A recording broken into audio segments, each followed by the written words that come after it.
मुंह से पराये देवताओं का नाम लेते हैं। पराये देवताओं, अब आप समझ गए मैं क्या बोल रहा हूँ। अगर आपके मुंह से उनके नाम निकलते हैं, मजाक में भी आपके घर पे शराब अलग हो जाए। आज संडे को उनका परमेश्वर यीशु है, मंडे को उनका परमेश्वर कोई और, ट्यूसडे को उनका परमेश्वर कहीं और है, वीरवार को कहीं पे दिया जलाते हैं, कहीं पे माथा टेकते हैं। या तो मैं हालेलुया बोल के खा लेता हूँ, तो हालेलुया बोल के फरनैल की पूरी बोतल पी लेता हूँ। तू हालेलुया बोली मैं रैप की लग रही है, खा ले।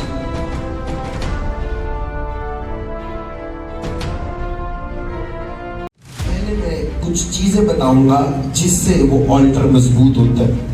हालेलुया। एक वचन पढ़ेंगे, निर्गमन उसका 23 अध्याय उसका 13 वचन।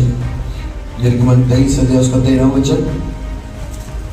जो कुछ मैंने तुमसे कहा है उसमें सावधान रहना और दूसरे देवताओं के नाम की चर्चा ना करना। दूसरे देवताओं को अपने मुंह से उनके नाम की चर्चा मत करना।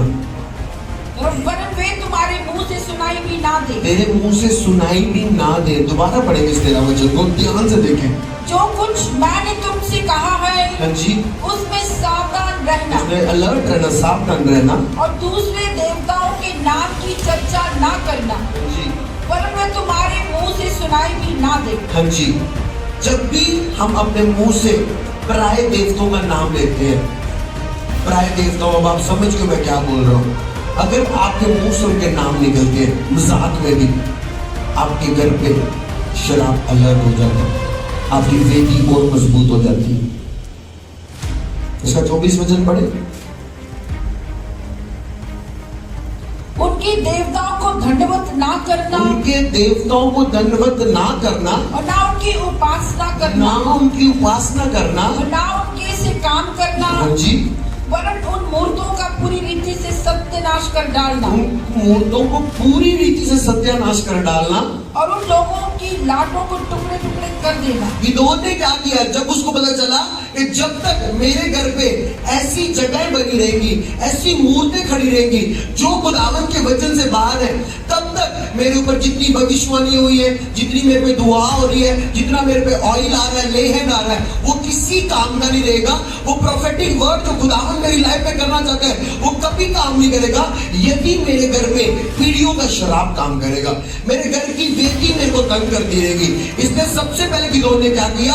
अपने उसका बाप जिन चीजों को पूजता था, जिनकी वो सेवा करता था, जिनको वो तेल चढ़ाता था, कुछ भी करता था, जैसे ही उसकी आत्मिक आंखें खुली, उसने उन जगहों को क्या किया? तोड़ा। हालेलुया।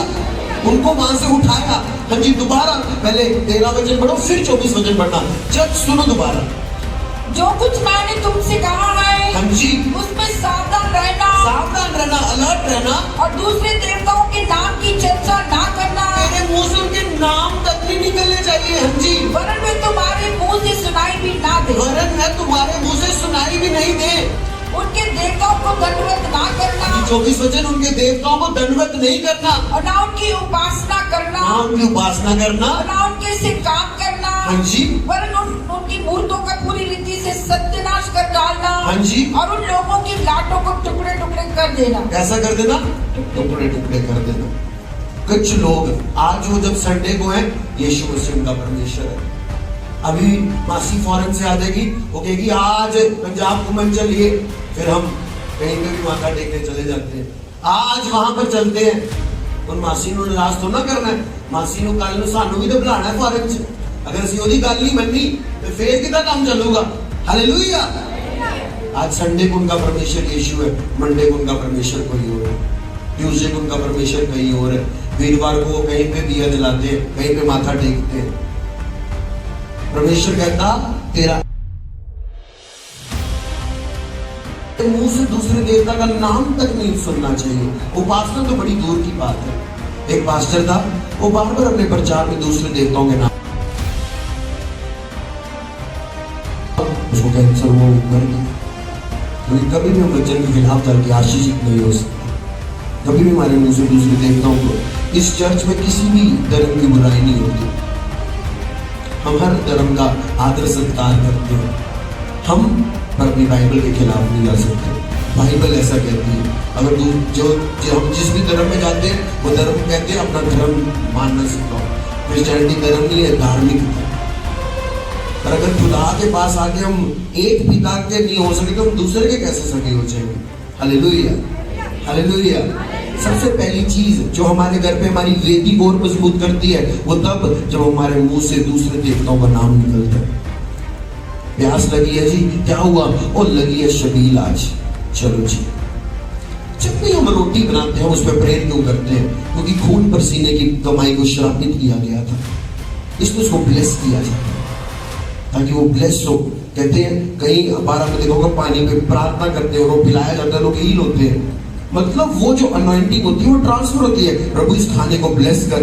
जब भी घर पे खाना बनता है हम उसमें प्रार्थना करते हैं। वैसे ही क्या होता है जब दूसरी जगह पे शबील लगाई जाती है, लंगर लगाया जाता है, क्या किया जाता है? वो उसको शैतान को चढ़ाते हैं, उसका हिस्सा निकालते हैं, फिर उस हिस्से को जैसे कहते हैं दुआ वाले चोले अब दिले छुपा दो, वो शराब उठाते हैं। कहते जी हेलो नजर कटी दीजिए। कहते नारियल रुड़ के आया पी लो। लोग जो नहर में नहाने जाते हैं, जो दुआना और रुड़ के आया खा लो, और दुआना था तो दुआना बना लो। इसलिए चर्च आना जरूरी है, हमारा दिमाग खुल जाए क्या हो रहा है दुनिया में। हालेलुया। जब हम ऐसी चीजें करते हैं, हमने शैतान को बोला आबेल आबेल मुझे क्या कर, मुझे आराम से बैठो, मुझे मार। ये तो मेरी बात को समझ रहे। हालेलुया। मैं पता की करनी है पास्टर जी, मैं भी उन फिर उन्हें च बहना खलोना होंगे, मैं लैके ना रख लेनी है ते बाद सुट देनी है, या तो मैं हालेलुया बोल के खा लेनी है। तो हालेलुया बोल के फरनैल की पूरी बोतल पी ली। तू हालेलुया बोली ते रैट किलर नहीं ते खा ली। हालेलुया। ये टाइम है कि मेरे को प्रभु इजाजत नहीं देता है खाने की। खुदावंद के लिए खड़े होना। सदरक मेशक लोग क्या कहते हैं? हमारा सिर नहीं झुकेगा। खुदावंद खड़ा हुआ उनके साथ, आग में खड़ा हुआ। वो आग उनको क्यों नहीं चिल्ला पाई? क्योंकि कौन सी आग उनके अंदर थी? स्वर्ग की आग। स्वर्गीय आग तब उतरती है, मैंने बोला हमेशा आग तब उतरती है जब क्या होता है, जब समर्पण होता है। उनका ये समर्पण था कि पूरी दुनिया सिर झुका रही है, हमारा सिर नहीं झुकेगा। ये समर्पण था। उस टाइम वो भी आग में डाले जाने वाले थे। पर जब आप खुदावंद के लिए कहीं खड़े होंगे, खुदावंद आपके लिए खड़ा हो जाएगा। हालेलुया बोलो जी।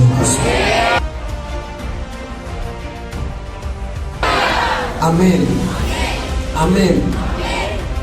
दूसरा चीज, जब किसी घर फैमिली ऑल्टर काम करता है, उसको गंदी चीजें स्मेल करने की आदत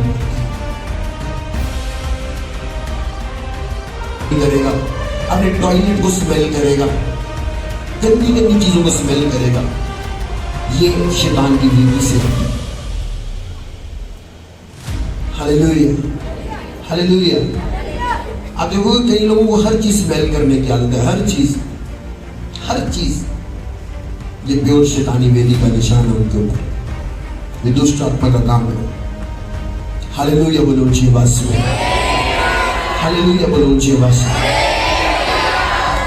कई लोगों में से स्पिरिट निकली चर्च में से, उनको मिट्टी खाने की आदत थी, उनको सीमेंट खाने की आदत थी, उनको कोई अशुद्ध चीजें खाने की आदत थी।